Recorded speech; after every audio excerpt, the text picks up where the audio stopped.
Welcome to the Beef Roundtable. I'm Dr. Ron Lemonade, your Beef Extension Specialist at Purdue University, West Lafayette, Indiana. And I'm Bert Rutherford, Senior Editor with Beef Magazine, and I'm based in Amarillo, Texas. Each month, we discuss timely topics that impact the beef industry.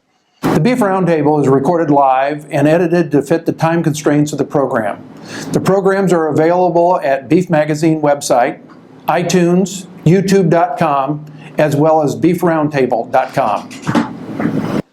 A majority of the spring calving cow producers will be marketing their calf crop and low-performing cows in the next several months at or shortly after weaning. This edition of the Beef Roundtable will discuss a common-sense approach to marketing and optimizing market value. For eons, producers have worked to hone their skills to market their cattle as value-added products, rather than just selling their calf crop. Today, we have two guests that know the beef cattle marketing business as few do. This duo sees the livestock marketing world from two diverse viewpoints, but both have the same deep understanding. Dr. Derrell Peel is an Extension Livestock Marketing Specialist and the Charles Breedlove Professor of Agribusiness at Oklahoma State University. He is a much sought-after speaker and writer in the area of livestock marketing. Dr. Peel joins us today from Stillwater. Indiana Prairie Farmer has referred to Jackie Moore as a hard-nosed beef marketer who has built Joplin Regional Stockyards on grit and determination. This market has developed into the second largest livestock market in the nation. From value-added programs to the commingling option he instituted for small-scale producers. Jackie Moore's passion for the beef industry lies in helping cattle producers be more profitable. Mr. Moore joins us today from Joplin, Missouri. Derrell, can you tell us where we've been and where we're headed in terms of beef supplies? You know, as of January 2014, the beef cow herd in the U.S. had declined to 29 million head after most of 16 years of liquidation for a variety of reasons that took us to that level. We did see some beginnings of herd expansion in 2014, about a 2.1% year-over-year increase on a calendar year basis, and that expansion is continuing this year. We've had significant improvement in forage conditions in many parts of the country. So as of July 1st, USDA says we've got about a 2.5% increase in the beef cow herd. Overall cattle numbers are up 2.2%. Beef replacement heifers are up about 6.5%. And so that indicates that we are clearly in herd expansion certainly this year, and we expect to be in that for the next 2 to 4 years. You know, the calf crop last year was up about 1%. It's projected to be up a little more than 1% this year. So we've turned the corner from cattle numbers getting smaller to now, as we move forward, we will begin to see cattle numbers grow, but at a relatively modest rate in the first part of that for the next several months. Jackie, you know, there's been a lot of talk past number of years about premiums and discounts. In your experience, what feeder calf characteristics cause a premium or get that discount? Well, I think you got to start out with the premium and you go to the discounts because, you know, everything's a discount. It's kind of like a lot of other things, you know. But the preconditioning has been a great tool for our producers in our area. You know, we go back through the years and you know, we've had to educate them on a lot of things that they need to be doing. But, you know, the number one thing when you get an order here at Joplin Stockyards for somebody to buy some calves, they want to know if they've been preconditioned, so they got their shots, they're weaned. From there down, you get back into, you know, your high-risk operators who'll buy the bulls and do a lot of those things and buy some cattle that most feed yards wouldn't buy. You know, the preconditioning programs have added a lot of value to these cattle over the years, but in the market that we had and with the numbers being as low as they have over the last 4, 5, 6 years, you know, I don't think that we've probably reaped the benefits of the preconditioning program as much as we had because of the numbers of cattle kept the high-risk cattle too high. As we go into the time when we got enough cattle to go around and we got ample numbers, we're going to see those preconditioning programs blossom and be the optimum thing to do because, you know, there's plenty of cattle to choose from. So it's going to be a big deal from here on that you do the things that you need to be doing to add value to those cattle at the ranch so that you can reap stay profitable in a time when we got plenty of cattle. Not like it's been over the last 4, 5, 6, 7 years where, we were all hunting and searching and scratching for cattle. And, a lot of times we gave too much for some cattle that really weren't worth what we were giving for them. So Jackie, then what do you think that these preconditioned calves kind of look like in the future in terms of a premium to the non-preconditioned calf? Well, I think in a lot of instances, if there's a lot of cattle around, you'll see a lot of those preconditioned calves bring $10 to $20 a hundred more. Me and my son were talking about it Monday night. And this, we've had some health problems on the cattle that we bought over the last 2 or 3 or 4 weeks, and they're worth $100 a head more to us. That's what they're worth to us. We background a lot of cattle. We ship a lot of cattle into the people we do business with. I think it's $100 a head is what's actually those cattle more they're worth. When you talk about the not only the death loss and the cost of doctoring those calves, it's just out of hand what is over the top of what it costs to do those things. So, we decided Monday night that one that was weaned worth $100 a head more to us. So that's going to kind of be the thing in Joplin, Missouri. We'll give $100 a head more for them than we would the unweaned ones and preconditioned ones. So, I think that's going to become the industry standard, is $100 a head. Derrell, now that we've kind of started the herd expansion, okay, what are you seeing in terms of price projections over the next several years on feeder calves? As Jackie said, we've had a tremendous run up, particularly in the last 2 years, but over the last several years to get to where we are.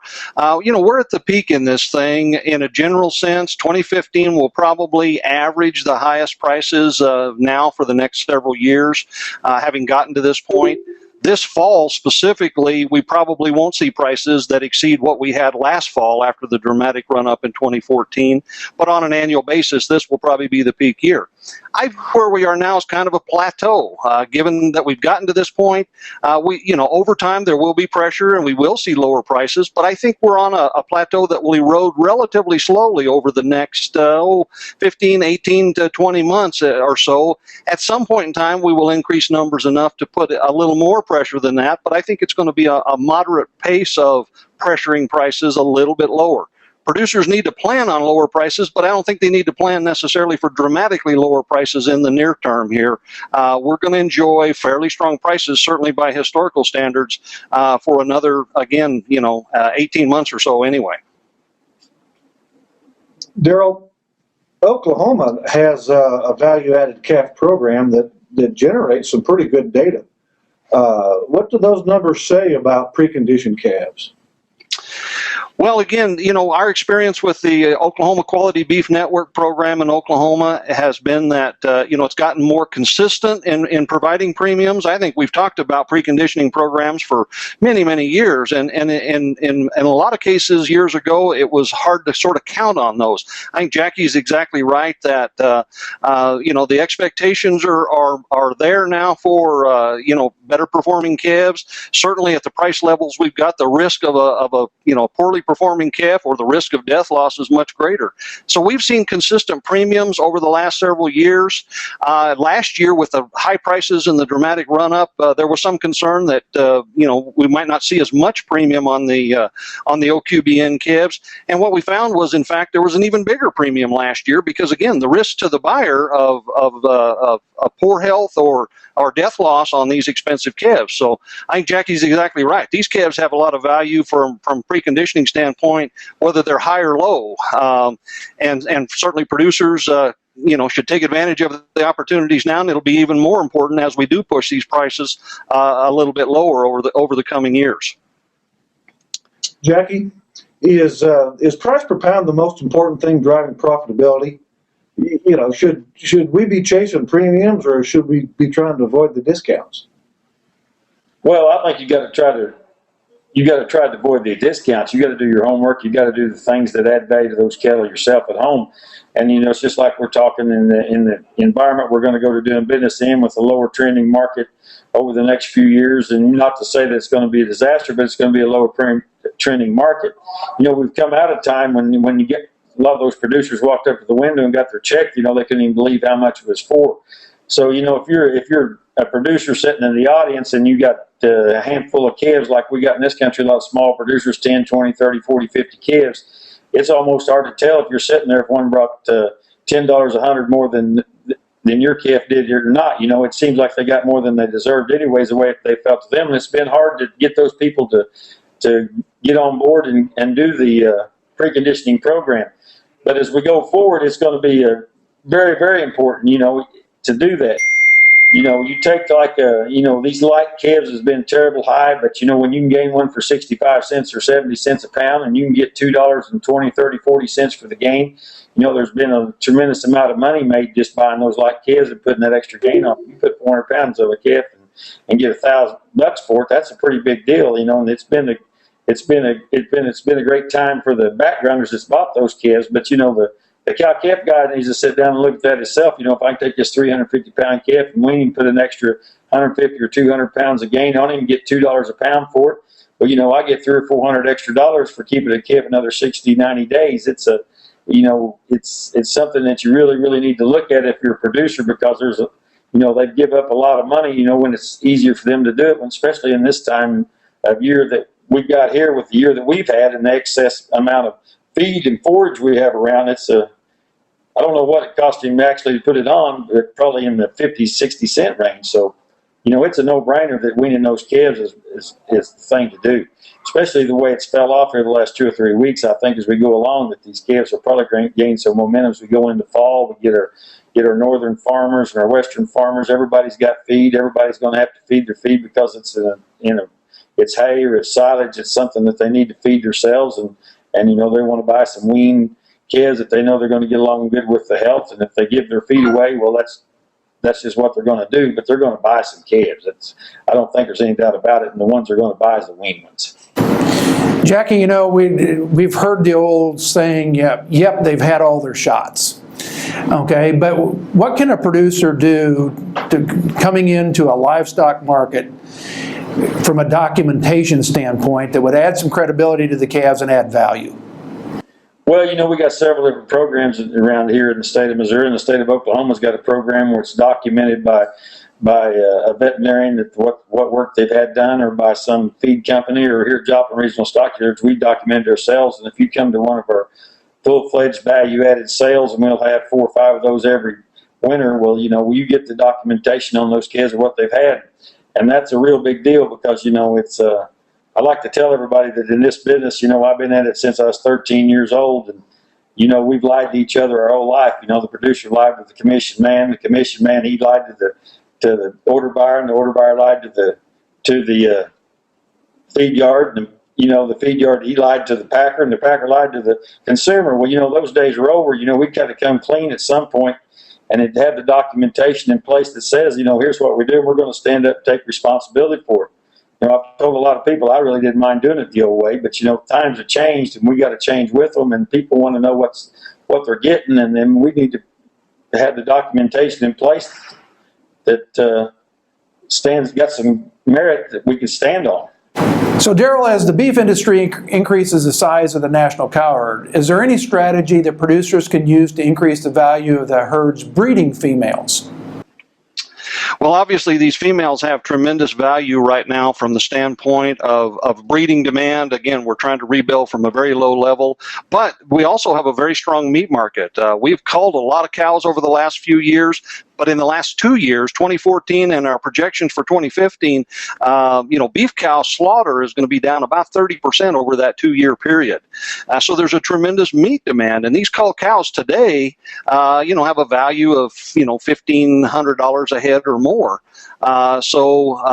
Whether it's a cull cow going for slaughter or potentially, for some breeding use, these cows have a lot of value. In a typical year, cull cows have a very strong seasonal pattern. The low usually is in the fall of the year when everyone weans the calves and culls the cows. And so typically you can count on a pretty strong price increase on those cull cows from November to till after the first of the year in January. It really increases all the way through the spring till about May.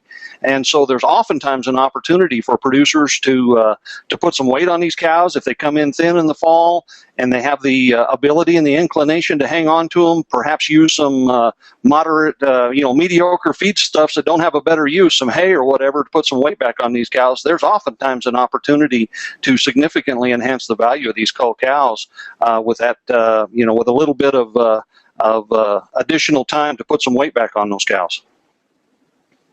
Derrell, what would be your take-home message to cow-calf producers on selling those low-performing cows? Well, I guess one of the main things is really for producers not to overlook the opportunities that value of those cull animals. I think producers often forget that cull cows and cull bulls on a typical cow-calf operation typically represent 15 to 20% of the total revenues of the operation. I think there's a tendency oftentimes to just treat those cull cows as something to get rid of as quickly as possible at the same time you do weaning or whatever. And there's some years when that makes sense. If the prices are high and the cows are relatively fleshy, that may be the best time to go ahead and sell them. But I think it's important for producers to recognize there is an opportunity to enhance that value. So it's worth putting a little pencil to it and evaluating your resources and opportunities to keep those cows and enhance their value a little bit. So Jackie, what would be your take-home message for cow-calf producers selling feeder calves this fall? Well, we generally right along here, so when we see these calves stay high as we go along through the fall. If you're thinking about weaning those calves, I'd go ahead and wean them. The way the markets went, I think there's a lot of value in weaning those calves. Where normally this time of year, sometimes it don't look like there's much of an opportunity, but there's going to be some opportunity to add some value to those cattle and make some extra returns as we go through the fall, because everybody's got some cheap feed and they got some forages laying around that they'll be able to utilize that's going to go to waste if they don't use them. So, some years I've actually told some of my producers, I wouldn't wean them. It looks like this thing's probably as high as it's going to get. It don't look like it'd make good sense to wean them and put them on one of the value-added programs, get them weaned 2 rounds of shots, because it's, we try to give out information here that'll make our producers money. The way the calf markets went over the last 2 or 3 weeks, and it's probably going to come back. Well, you know what? I'd say get your calves weaned, get them on a value-added program, get the documentation of what you've done to them, and get ready for these guys to get their corn chopped and their hay all baled, and get ready, because they're going to buy some of these weaned 5-6 weight cattle to feed all this forage to all winter long. They don't have any choice. They're going to have to feed it. The value's not going to be much. The corn's not worth much, so they're going to feed it. So I think that I think it's a good opportunity for a lot of these producers to wean those calves and enroll them in a program and get them in front of the right people to get the most for them. I know the markets fell off, but 7-weight steers still bring 215 or 20 here Monday. So if you got some 5-weight calves, and looks like they'll bring 210 or 20 out there about November. That's you put 200 pounds on them at 220. That's 440. I'm not a mathematician, but I can figure that one out. All right, Jackie and Derrell, thank you. That about wraps up this edition of the Beef Roundtable. We'd like to thank Dr. Derrell Peel, Extension Livestock Marketing Specialist at Oklahoma State University, and Mr. Jackie Moore, Principal of Joplin Regional Stockyards, for being our guest today. The Beef Roundtable is a joint production of Beef Magazine and Purdue University Department of Animal Sciences. Beef Roundtable is available on the Beef Magazine website, on iTunes, our YouTube page, as well as at www.beefroundtable.com. We'd really like to hear your comments, and they can be submitted at the comments part of the webpage. Please join us again next month when our Beef Roundtable discussion topic will be dealing with low-quality forages this winter. It should be a great discussion. Until next time, Bert and I wish you a safe and rewarding month.